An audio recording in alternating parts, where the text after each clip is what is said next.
I think one thing that we can all agree on is that we're all starting to suffer from superhero fatigue. Growing up, I always loved watching shows like Batman the Animated Series, Static Shock, and Dragon Ball. The media that I consumed more or less all came from comics and manga being reimagined as cartoons and anime. However, it wasn't until I saw one comic in particular that I actually took the time to leap from these animated shows to read a comic. After all, how could I resist when the title was The Death of Spider-Man, my favorite superhero at the time? This 2011 story by Brian Michael Bendis, the GOAT of comic authors at the time in my opinion, opened me up to reading more comics in general. First, I read every Spider-Man comic that I could find, then hopped over to the Miles Morales stories. I read Moon Knight, Batman, Scott Pilgrim. I even dipped my toes into manga with One Piece. And since then, the world of media has been changing not just for me, but for everyone. This time period, the early 2000s, saw a huge shift in the portrayal of comic book adaptations in theaters. Prior to this point, we had a few successes like Superman or Batman, with these often being kind of campy, and also kind of the only comic-inspired movies that were doing well with very few exceptions until Fox's X-Men movie in 2000. While there were plenty of cartoons and anime that were adapting comics at the time, these stories were often seen as things just for kids or adults who never stopped being kids.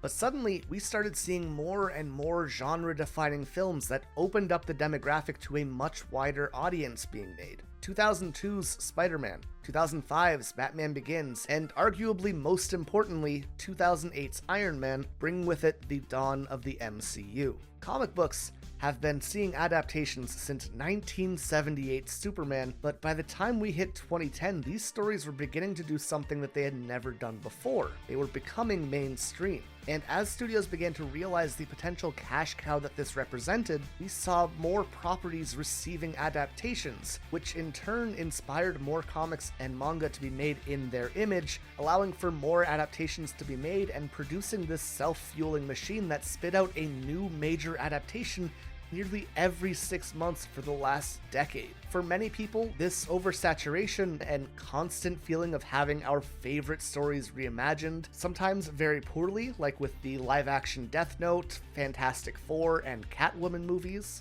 and then having those shoved down our throats in this infinite cash grab has become exhausting. But in this barrage of forced content emerged something special in 2021. A series that for the first time in a long time felt fresh and fun while actually repurposing and improving on its original source material to produce something great. Something that if handled well, could become... Before we get into the actual video, you guys know the YouTube game. I gotta tell you to leave a like if you enjoy this kind of content and if you want to see more stuff like this, maybe more things on Invincible. And of course, subscribe to help me hit that goal of 100,000 and stay updated on the channel. And if you want to support me a little bit extra, you can always support me over on Patreon, link in the description. But with that said, we can get back to the video. Amazon's Invincible adaptation is a nearly perfect example of everything I want when I hear that one of my favorite stories is getting an adaptation. Starting in 2003, Robert Kirkman's Invincible ran for 144 issues over its 15-year run, ending in February of 2018. In a Skybound interview, Kirkman talks about there being several inspirations behind the series. Firstly, the goal of creating a teen hero story was always at the core of the series, as he felt that this was less prominent at the time, but was still a genre that he found to be very impactful and personally important. Kirkman goes into how growing up his father was a welder, and how there was this kind of unspoken pressure or expectation for him to follow in his father's footsteps and take over the business. A concept which was extrapolated to the world of heroes. What if your father was a superhero? An idea which would eventually grow into, well, what if he was also a bad guy? However, this change in thought was more of a last-minute addition to the series. The comic itself is full of phenomenal characters, great development, and some really compelling story arcs. However, if I had to give one major critique, it would be that it feels very scattered and messy, especially when managing its subplots. What I mean by this is that there's often an idea being brought up in one issue, and then it will vanish almost entirely until being concluded way later. For example, the mission to Mars and picking up the sequid parasite happens in issue 18. Then we more or less don't hear about this until it's resolved over 50 issues later. And just a reminder, Invincible's 144 issues in total, so we go for about a third of the story without them being addressed or really talked about. On top of that, Invincible was a monthly release, so 50 issues means that it wasn't just a year of waiting, but it was actually over 4 years from when they were first introduced. And this isn't a rare experience in the comics. Many of the subplots within the series are drawn out over way too many chapters. D.A. Sinclair, Angstrom Levy, the Flaxans, they are all scattered throughout the story, and it can make things feel jagged and like there's a lack of urgency or weight.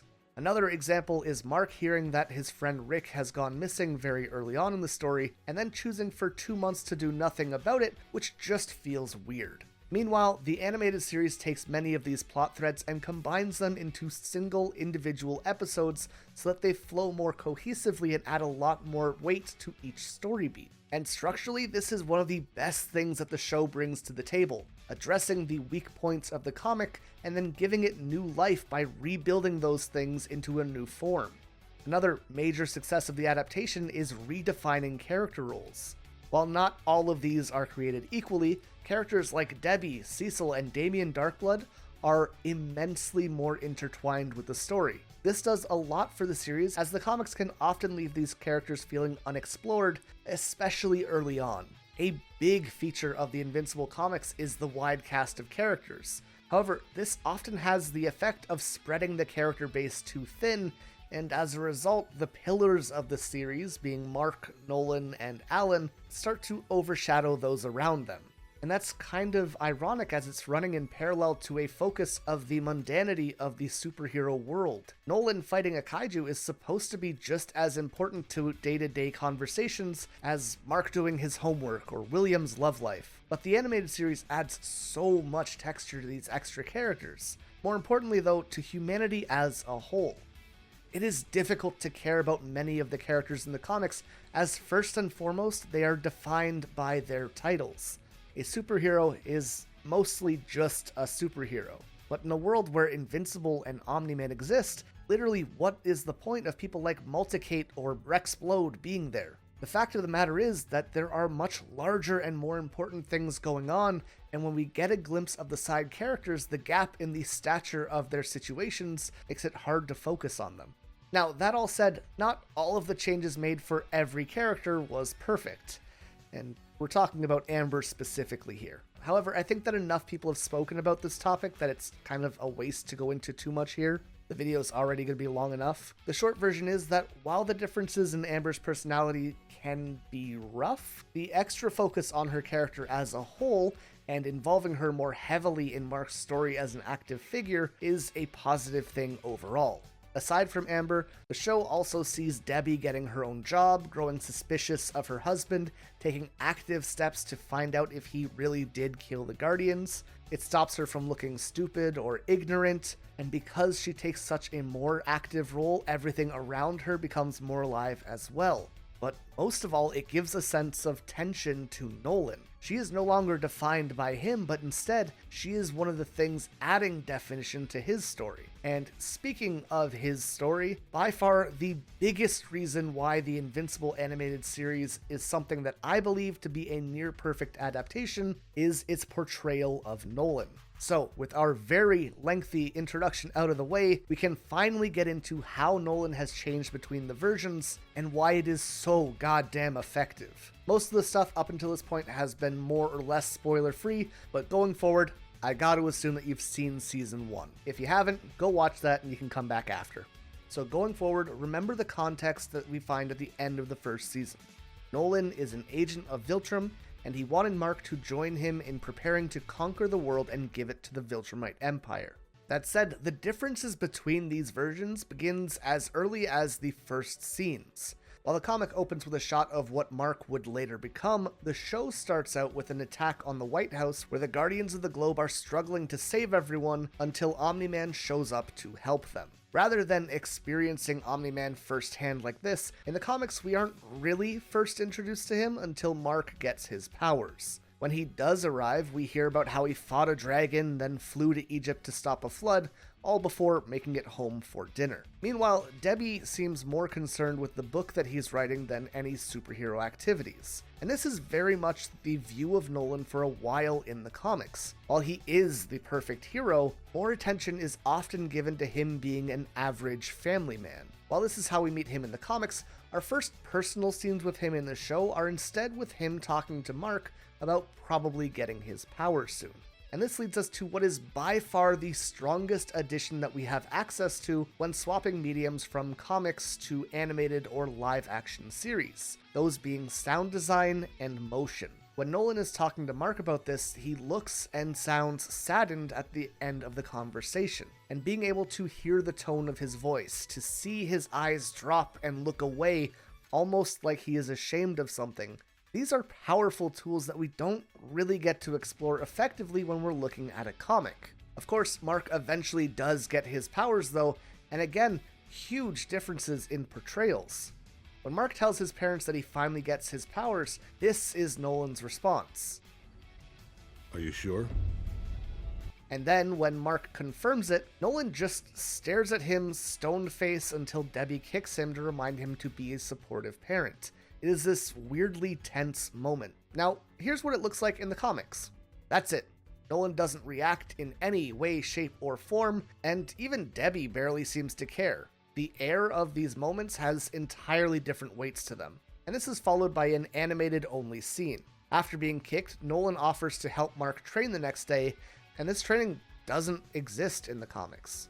That said, it does not go well. While teaching Mark how to fly, Nolan allows him to crash land pretty hard, and yes, his powers are starting to kick in, but there's no real care being shown to even check if Mark is alright. The whole scene kind of feels like a parent teaching their kid to drive, but when the kid ends up crashing the car, the dad just goes, well, that's one way to stop the car, now get up and let's try again. There's this very odd but cold feeling of disconnection being presented by Nolan here. He then tries to teach Mark how to throw a punch, and then punches him back, absolutely knocking the wind out of Mark and dropping him to the ground, which again, Nolan does not react to at first. It takes Mark literally saying, "Dad, you hurt me," for Nolan to start to comfort him. Importantly though, Mark also asks his dad why he did this.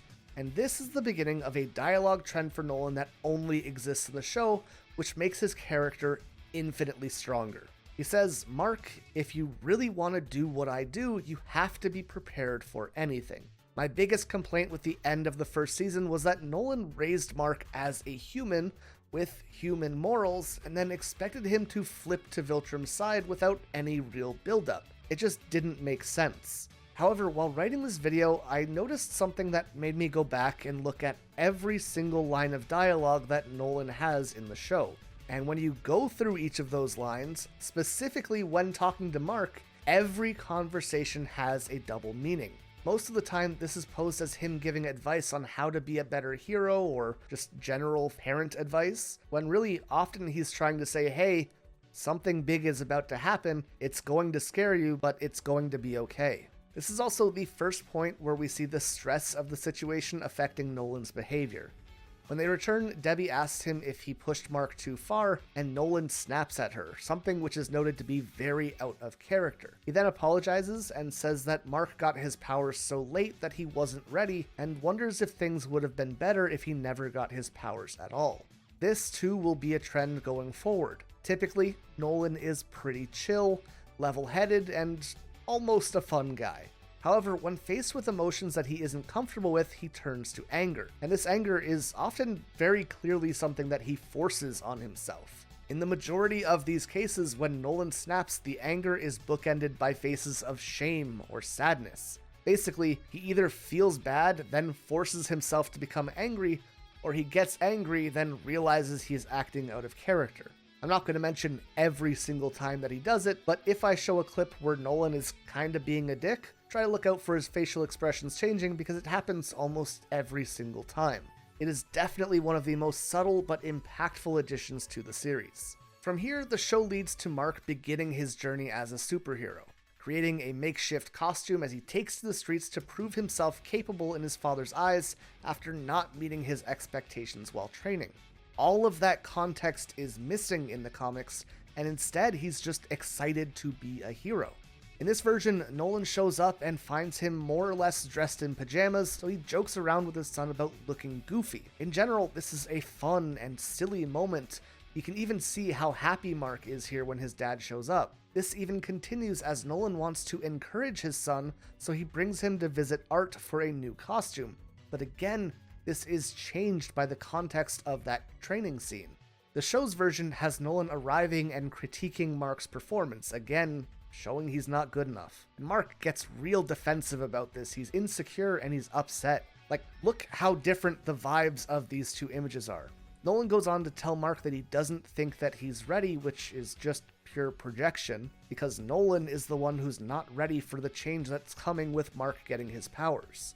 Wanting to prove himself to his father, Mark takes the chance to redeem himself and asks his dad to hit him, promising that he is ready this time. He even yells at his dad, saying that he knows Nolan doesn't think he's strong enough. Mark is desperate for his father's approval, and rather than the smiling Nolan from the comics, we get this kind of sad-looking Nolan who has to console his son. And this is where he offers to bring Mark for a costume to make things up to him. It's not enthusiasm that his son is becoming a hero, it's a form of reconciliation. These scenes are fantastic at demonstrating the different ways Nolan is carrying himself in each medium. The comics has him being this chill, happy dad excited to explore a new world with his son. He's happy and the moment is fun. Meanwhile, the show is full of tension, reluctance, and mixed feelings about how to approach his son and the changes that they are both preparing for. Another scene which exists in both mediums is Nolan and Mark playing catch. However, they're having entirely different conversations this time. In the comics, he's talking to Mark about accidentally calling him dad in front of other people, and how he might need to be more careful because Omni-Man's villains could target him now. But in the show, the scene begins with Mark opening up to his father. Despite his posturing earlier about how he is strong enough and how he is ready, Mark tells Nolan that he's also scared to be a hero and says that he's unsure if he will actually be able to do it. However, when Mark catches a ball that Nolan threw around the entire planet, Nolan asked if he was nervous when he was trying to catch it. Mark says yes because, a Mach-speed baseball is kind of intimidating. So Nolan continues that being a superhero is a lot like that moment. And this is probably one of the most beautiful lines in the show to me in terms of writing. Nolan says, and I quote, "This is the beginning of a long journey for you and me. Along the way, you're going to need to do things that you don't want to do, or that you might not think you can do. It's okay to be scared, it's natural to doubt yourself, but if you can push through that and do what needs to be done, you'll be fine." In the moment, this is a completely natural bit of fatherly advice that fits perfectly into the scene. But when zooming out and looking at the bigger picture, it's entirely different. This is the beginning of a long journey for you and me is not about being heroes together, but about them working under the Viltrumite Empire together. You're going to need to do things you don't want to do isn't in terms of beating up the bad guys or making hard choices, it's about conquering the Earth. If you can push through and do what needs to be done, you'll be okay. Just means, hey, you're gonna be scared when I tell you the truth, but trust me and it will all work out. It is the inclusion of this clever double writing throughout Nolan's dialogue that really makes this a masterclass in adaptation. These conversations don't exist in the comics, but by adding them to the show, we are both presented with some fantastic foreshadowing, but also with genuine and heartfelt moments between a father and the son that he is afraid to lose because of the truth that is being hidden. The scene is of course capped in the show with Nolan telling Mark that unlike other kids his age, Mark really is invincible. While in the comics, it's Mark's principal who gives him the idea for his hero name, Nolan is the one to do it this time as it serves several functions. Firstly, in Mark's eyes, this is a vote of confidence from his father, which is something that he desperately needs right now. But second, it acts as a divider. Nolan is telling Mark that he is different from the rest of humanity. He is more than those around him, or put another way, humanity is worth less than viltrumites are.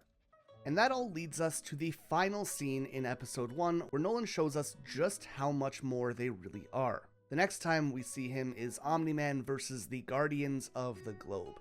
A brutal and shocking moment where Omni-Man turns on all of the friends that he was working with at the beginning of the episode. When discussing this in an interview, Kirkman talks about being unsure if modern audiences would be willing to wait much longer than one episode for the hook to a story. and as a result, he places this bombshell much earlier than it was in the original story. This was all in the hopes that he could get people more heavily invested, and it definitely worked. However, this changes the context of everything that follows. In the show, we get this moment at the end of episode 1, and the rest of the series is spent waiting for the other foot to drop. The show's Nolan isn't as fun as he is in the comics, and he definitely pushes a bit too hard, but he's still a decent dad overall.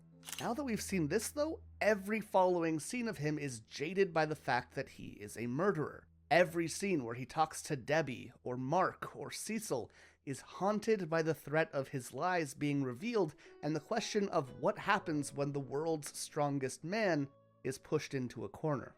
The comics waited until issue 7 for this plot twist, which means it was over half a year into publication. By then, we have a much stronger sense of who Nolan is. He's shown to be a great husband and father in the comics. This twist comes out of seemingly nowhere. Here's the thing though, while this happens in issue 7, by issue 12, Nolan is already leaving Earth. In the comic version, we basically go from him killing the Guardians to him being confronted by Mark almost immediately with very little downtime. We never live in the tension and fear that presenting these murders at the start of the series gives us in the show. Not only that, but the way that this scene is demonstrated is also very different. The comics spends all of issue 7 showing off just how cool and strong the Guardians of the Globe are, which since they don't have the scene at the White House, this is our first real look at them. Then, after all of the hype has been built up, the Immortal flies back to Guardians headquarters where everyone realizes they are being set up in a trap. We turn the page and suddenly we have one panel for each Guardian as they are beheaded, dismembered, and destroyed one after another. The Immortal is the last one standing as he looks around the room in panic for the assailant that has not been revealed yet. Finally, he turns around and is beheaded as we see Nolan standing there covered in the Guardian's blood on the last page of the issue. In this telling of the story, Nolan is not challenged by the Guardians.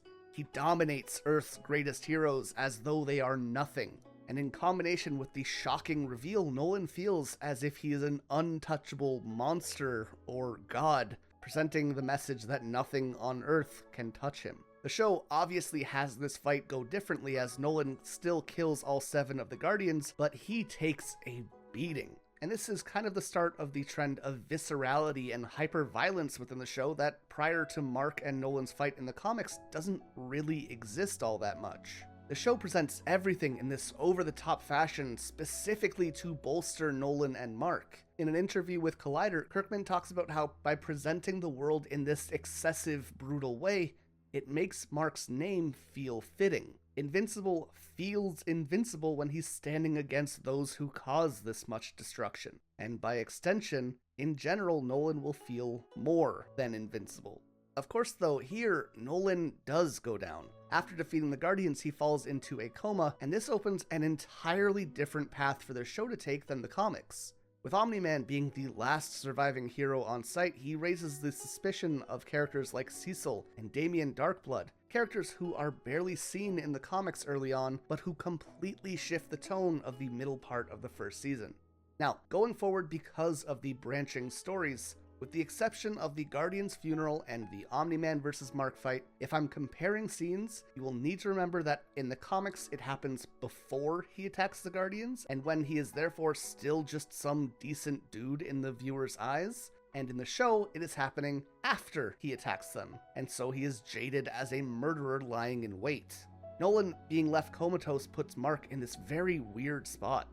He had been feeling insecure about becoming a hero as it is, but now there's supposedly a threat out there that even his father couldn't deal with, so what chance could he have? And this is only pushed further when the Flaxan invasion happens. Along with the teen team, Mark barely survives against the Flaxans, who are forced back to their own dimension, sparing everyone. While he has a pretty poor performance in this battle, Mark is able to save an old woman by bringing her to the Global Defense Hospital, though. By the time Nolan recovers, the woman that Mark saved has already passed away, and Mark is visibly upset that he couldn't save her. Nolan just brushes this off, though, as part of the job and says that they should go get food, very quickly showing us a lack of concern for human life. Later, when the Flaxans invade again, Mark gets bodied, but Nolan arrives to save him this time. While Mark was unable to deal with their attacks, Nolan seems completely immune to them, quickly setting us up to know just how much stronger he really is in comparison to his son. He forces the Flaxans to retreat on his own,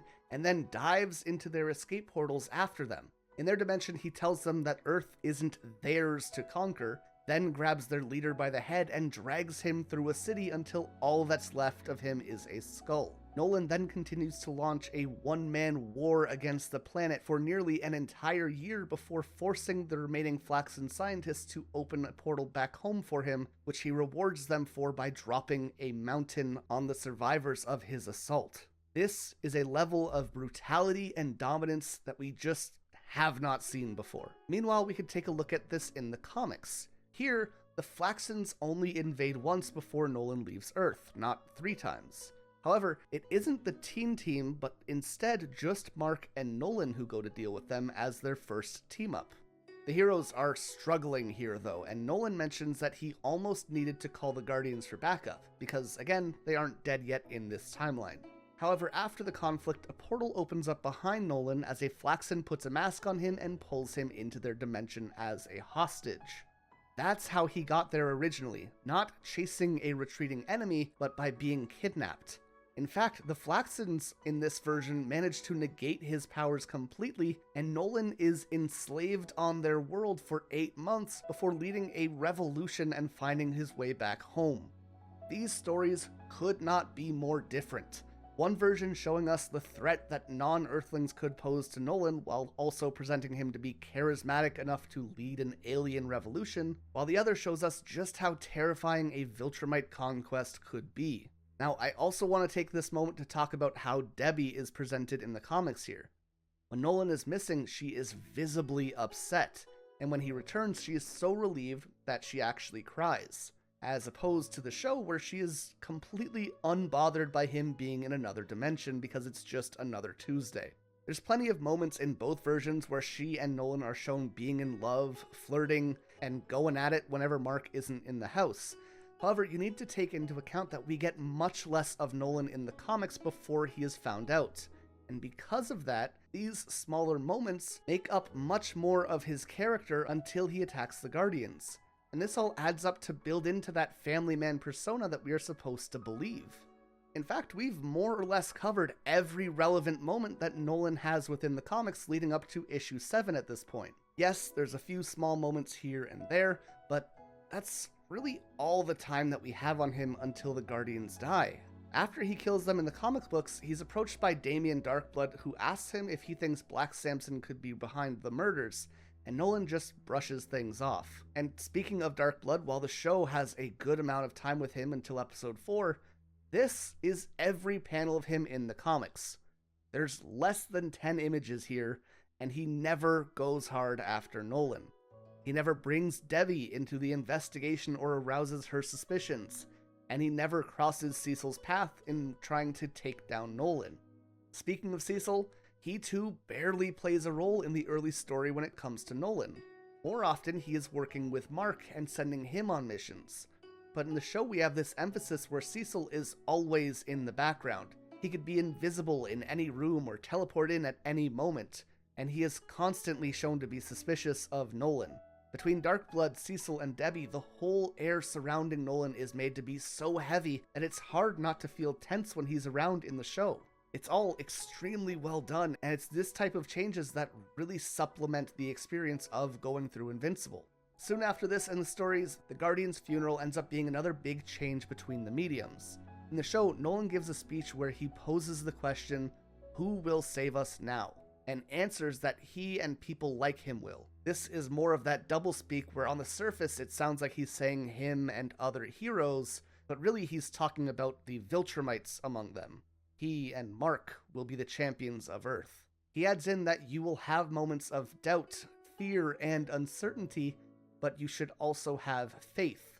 Again, leading towards the idea of a peaceful takeover when he makes his move. However, the show adds in a second funeral as well for those who knew the Guardians personally. Here, Nolan gives another speech, but this time it's much more heartfelt. He calls them his mentors and his friends, and listen to how he describes the 3 specific heroes that he talks about here. Martian Man was exiled from his own people. War Woman was from a different age. And Darkwing made his own kind of solitude. In reference to these, he says that he was lucky to have found people who could understand him. All of these descriptions match Nolan perfectly. He left his own people, and if he refuses to turn Earth over to them, he will live in exile or be executed.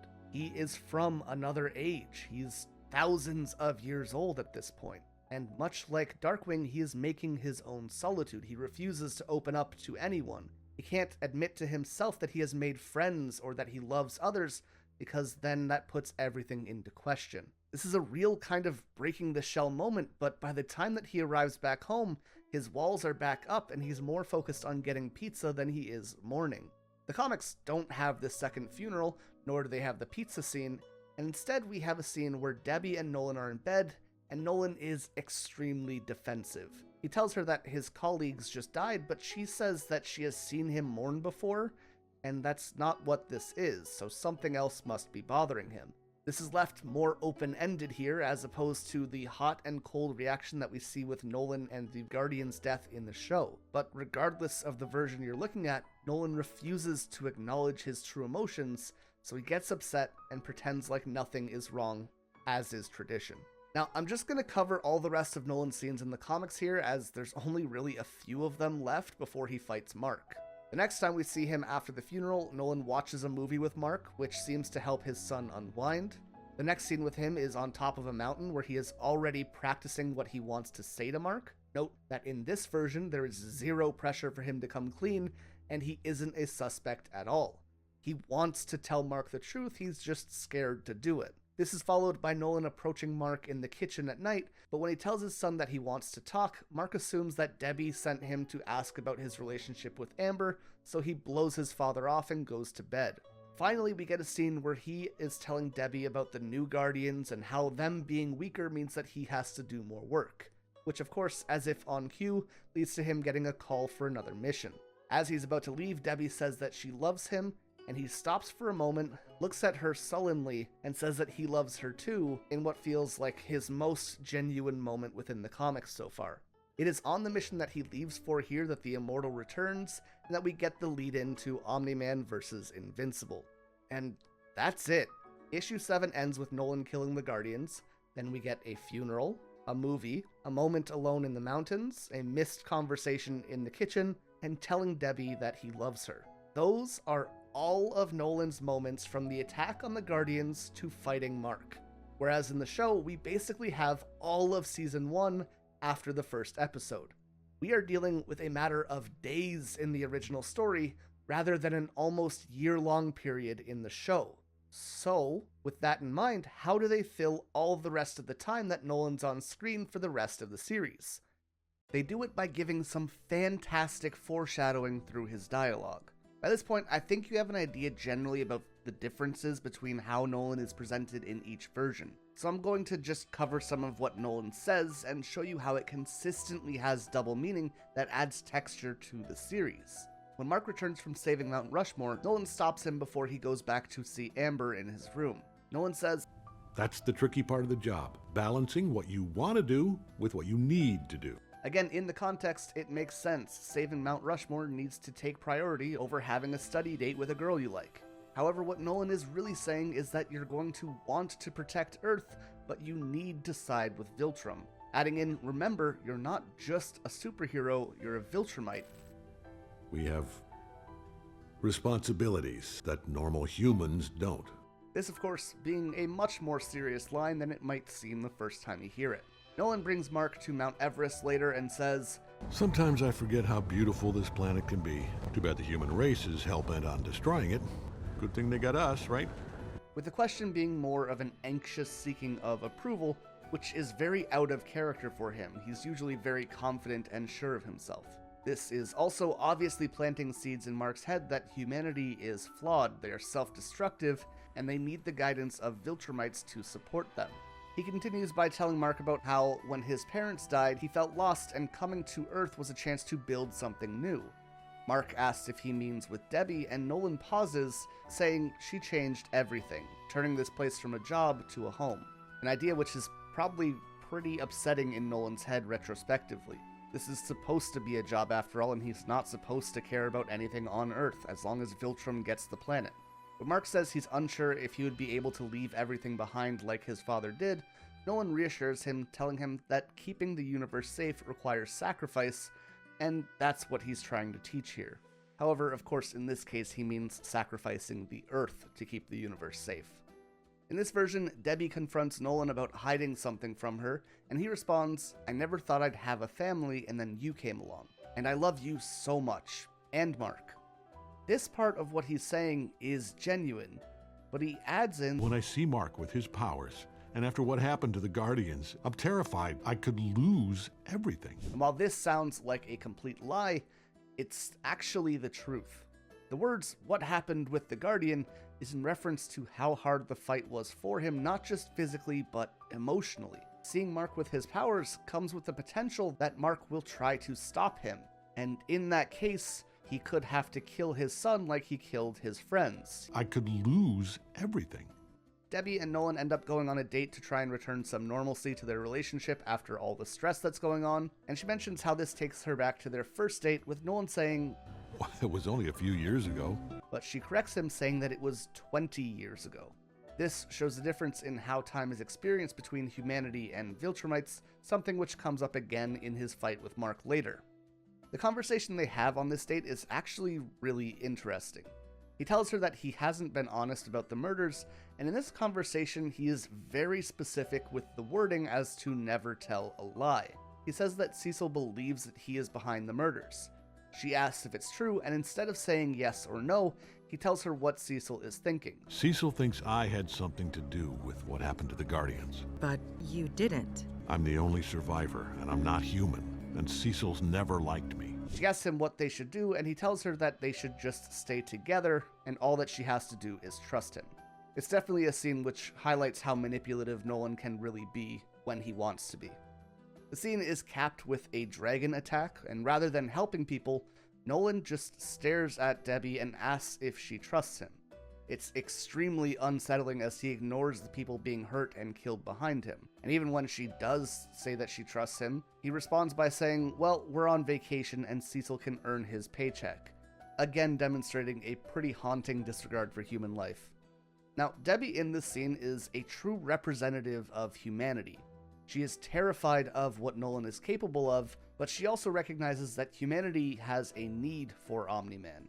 There's going to be things like dragon attacks in the future, and while she's afraid of her husband and what he might be capable of, she is also afraid of what a truly unprotected world might look like. On the other hand, we see a similar relationship between Cecil and Darkblood as well. Both are aware that Nolan is likely the culprit, but Cecil understands that calling Nolan out on this would both remove Earth's greatest protector and create a monster that they can't really stop. Meanwhile, Darkblood only sees this case for personal gain. He wants to save his own soul and doesn't care about the consequences for the rest of the Earth.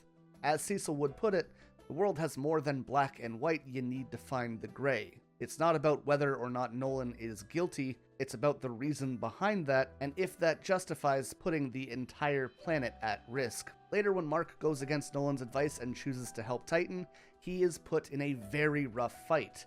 But because Mark went against his father, Nolan allows him to get the shit knocked out of him. After this, Nolan and Cecil talk, and Cecil jokes about how even though Nolan is the most powerful man on the planet, his son still doesn't listen to him. Despite this clearly being a joke about how teenagers can kind of be bastards for their parents to deal with, Nolan does not understand the humor of the situation. On Viltrum, kids don't disregard what their parents say. And as he explains that to Cecil, Cecil responds by remarking that it's reassuring to see how human Mark really is. Again, very much upsetting Nolan. When Debbie eventually gets proof that Nolan killed the Guardians, she confronts him. He again asks her to trust him, but she tells him that that trust has been broken, leading him to storm out. And all of that happens before Nolan sits on top of the mountain, practicing what he will say to Mark. Again, at this point in the story, he knows the jig is more or less up, so soon after, when he finds Cecil's soldiers in his house, he brutally slaughters them. Whereas the setup for Nolan versus Mark in the comics is triggered when Mark sees his father ripping the Immortal in half, the The show takes a bit more time setting up Nolan to be indestructible. Cecil sends cyborgs created by D.A. Sinclair. He shoots him with a satellite laser twice, and then he sends a roided out kaiju called Hail Mary to fight him, with only the latter really being effective in any way. This time Mark arrives and tries to help his father, and when Mark is put in danger, Nolan genuinely worries for his son, like, look at his face here. Regardless, eventually the Immortal does show up. He fights Nolan, and Mark watches his dad rip him in half. And that brings both stories to the same point again. Now, Nolan is finally forced to tell Mark the truth, but the comic has a way heavier emphasis on Nolan's specific role in Viltrum society. They go into talking about how he was a leader of a division, how he received awards for his prowess, and rather than just being sent to Earth, he describes it as being gifted the opportunity to conquer Earth for Viltrum. While that emphasis isn't as focused on in the show, in both versions, it's demonstrated that he is a genuine believer in the message of Viltrum that he has been born into and indoctrinated in. At his core, he has always believed that if every planet was united under Viltrum, there would be no need for battle or war. A galaxy-wide utilitarian effort where any means would justify their peaceful end. He talks about how he hated Earth originally, but how meeting Debbie made him realize that the only way to enjoy life here was to live as a human. He says he experienced menial labor, having recreational sex, and becoming a member of the superhero community, and he comments on how he thinks that he lived that lie too well. Importantly, Nolan also talks about his time with the Guardians, never becoming an official member, but they still welcomed him fully, and some of them even became his friends, even if he knows that they would have never accepted him if he told them the truth. In the comics, he says how he became more comfortable on Earth, and how that idea was starting to worry him as well. When they had Mark, he considered leaving with him and raising him as a viltrumite in the wild, but Debbie was so happy that he couldn't do that. He wanted to distance himself from her, but he found that he grew too attached already. Something which is very different from just calling her a pet like he does in the show. And while he does still say that later, we still have that emphasis on him talking about how important she was to him. Nolan justified this behavior by thinking that Mark being raised human allowed for a new path forward. He turned his back on his duties and focused on raising him, with the hopes that Mark would provide a unique perspective for the world-conquering committee as a result of this new style of upbringing. And in convincing himself that this was a reality, Nolan managed to continue to enjoy his time on Earth. But when Mark got his powers, he realized that this time was coming to a close all the same. His duty to Viltrum needed to come before anything else, and because of that, he needed to act before he could allow himself to stop, because if he didn't move right away, he knew he never would. Mark hears Nolan's story and understandably gets pretty upset, saying that this doesn't make sense because he loves him and his mother. But Nolan avoids the comment and says, "You have no idea how long we live. You will live for thousands of years." Everyone you know and love will be gone before you even look 30. It's not something I want for you. Balancing what you want to do with what you need to do. We have responsibilities that normal humans don't. What he means by this is that the world Mark was living in is not one that he was meant to be a part of. The lives around him are so short and primitive that viltrumites among them are basically gods.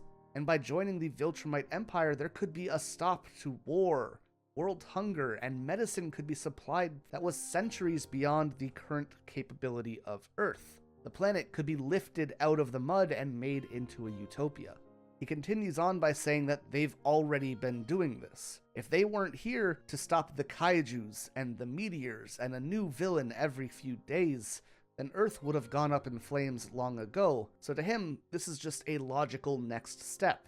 Nolan then says, "I do love your mother, but she is more like a pet to me." A line that feels very out of place in the show, but it sets Mark off either way, and he decides to try and stop his father. And the whole fight is brutal. Nolan looks saddened at first, but he forces himself to do what he believes is right. Not what he wants to do, but what he has to do. After all, even if Mark could stop him, then there are many more viltrumites. And if Earth is already struggling to deal with one, how would they stop a dozen of them if they were to invade? While the show spends more time showing us Nolan's brutality, the comic has him saying things more harshly, obviously taking advantage of how the two mediums are different.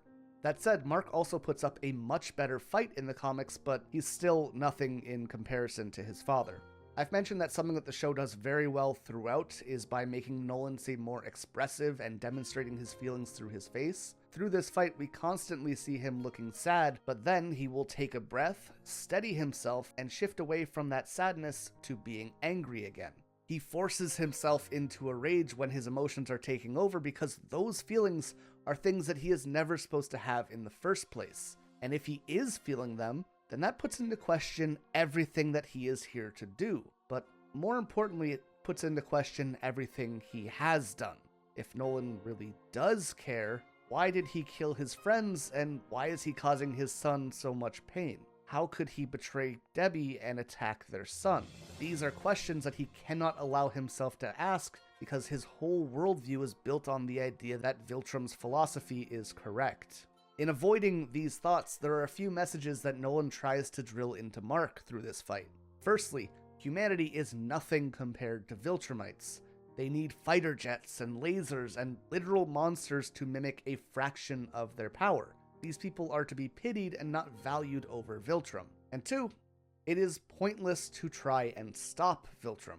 Your best efforts will always be pointless, and this is perfectly shown when Nolan blows up a jet and Mark puts all the effort in the world to save the pilot, but even after that very close call, Nolan just pops up behind the dude and crushes his head immediately. No matter how much effort you put in, Viltrum can take everything away in an instant.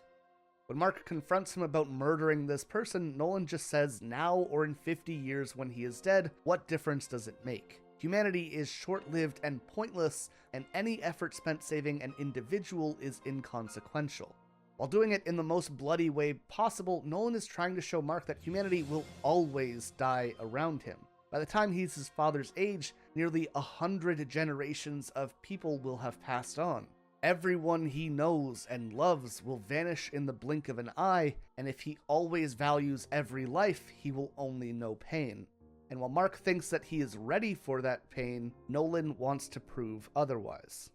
He asks his son if watching the pilot die hurt him, and then asks how he will handle what comes next as he launches Mark into a nearby city through buildings and cars and streets where dozens of people die in his wake. Even the one person he managed to actually reach is killed in his hands. And rather than take responsibility, Nolan blames Mark for this tragedy, saying that his stubbornness against the inevitable is to blame for all these deaths, and that the number will only go up if he continues to fight back. But Mark can't really stop here, and when he does attack, Nolan brings him underground and holds his head as a train crashes into them, literally forcing Mark through countless people as their bodies burst on contact with him. What was it Nolan said earlier? You're different. You actually are invincible. The difference in humanity and Viltrum, for lack of a better term, hits like a train here. After this, Nolan punches Mark across the sky in a constant barrage, saying that he raised Mark poorly and that he shouldn't have brought him up with human morals. Ultimately, he brings him back to a mountain where he beats down on him so hard that Mark and the town below are buried in an avalanche. He continues to attack his son, saying that they are here to ensure Earth knows it has to give up peacefully so that it isn't eradicated. Mark keeps forcing himself to his feet and saying that he will stop his father, but Nolan just tells him, fine. What's another 17 years? I can always start again and make another child. But as he beats on Mark, he thinks back to a baseball game when he was just a kid. At this point, Nolan would have only been on Earth for about a decade, and clearly, he still isn't picking up on what it means to be human. To Nolan, this is a waste of time. He could be saving the world, but instead, he's watching kids fumble around a game clumsily. Debbie asks Nolan to look at Mark and understand that he is happy just playing this game. She tells him that as humanity gets older, it becomes more difficult for them to feel joy in little things because the weight of the world and their own mortality bogs them down. And hearing this, Nolan's face softens as he sees Mark, supposedly saddened to think about a future where his son won't be this happy. She continues that children are the keys which can unlock the happiness that is sealed away and remind people of what really matters in life. She says that this ability to find happiness in one another and to value the little things despite their short lives is what makes humanity special. And with that in mind, rather than scowling at the silly game, Nolan begins smiling and finding beauty in it. As these memories flash in his mind, a scene which isn't really present in the comics, the current Nolan finds himself looking down on that same boy, now bruised and broken, because his father had beaten him within an inch of his life. And despite saying that Mark was replaceable, Nolan stops himself from killing him. We get this look of shame on Nolan's face as he asks his son why he made him do this, and tells him how they will live long enough to watch the Earth crumble away to dust, once more begging this quote-unquote replaceable child to side with him so that he doesn't have to be killed. With one final effort, Nolan asks Mark what he will have in 500 years, a time so far away for a 17-year-old that he probably can't even imagine it. In this moment, Nolan wants Mark to admit that nothing he loves will still be there, because that creates an opening for Nolan to win his son over.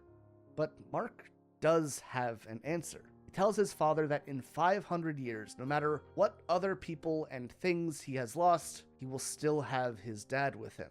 And if you slow it down, you can literally see the moment Nolan's heart breaks right here, as he looks at his hands now soaked in his son's blood and realizes that he is the one with nothing left. It's this moment where he seems completely outside of himself as he can't believe what he's looking at. And again, we see the beauty of this being in an animated series over it being in the comics. Mark calls out for his father, and Nolan lets out the quickest, littlest gasp as he is brought back to reality. Dad? Again, Nolan tries to force himself to be angry rather than accepting his emotions, but he just can't do it.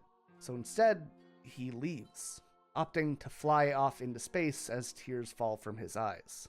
That said, there's a huge difference in weight and emotions in the comics here, as rather than Nolan standing over Mark punching down on him, we get more shots of him being punched across the mountain. It's still violent for sure, but it doesn't feel as brutal, personal, or savage.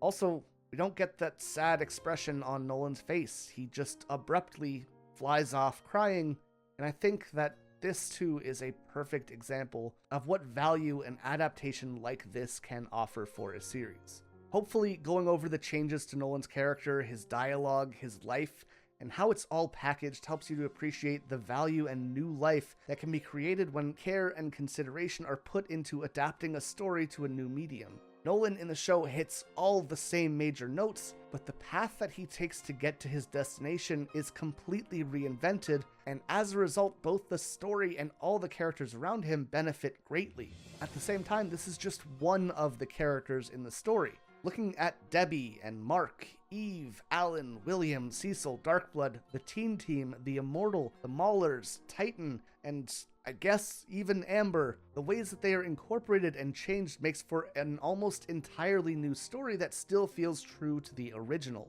The soul and spirit of the series has been carried on to this new property, despite the wrappings being completely different. This doesn't feel like a betrayal of the source material, nor does it feel like a wholly different property. Instead, Invincible manages to take what made the comic special and make it shine brighter than it ever did before. And so, that is where we're going to leave things for now.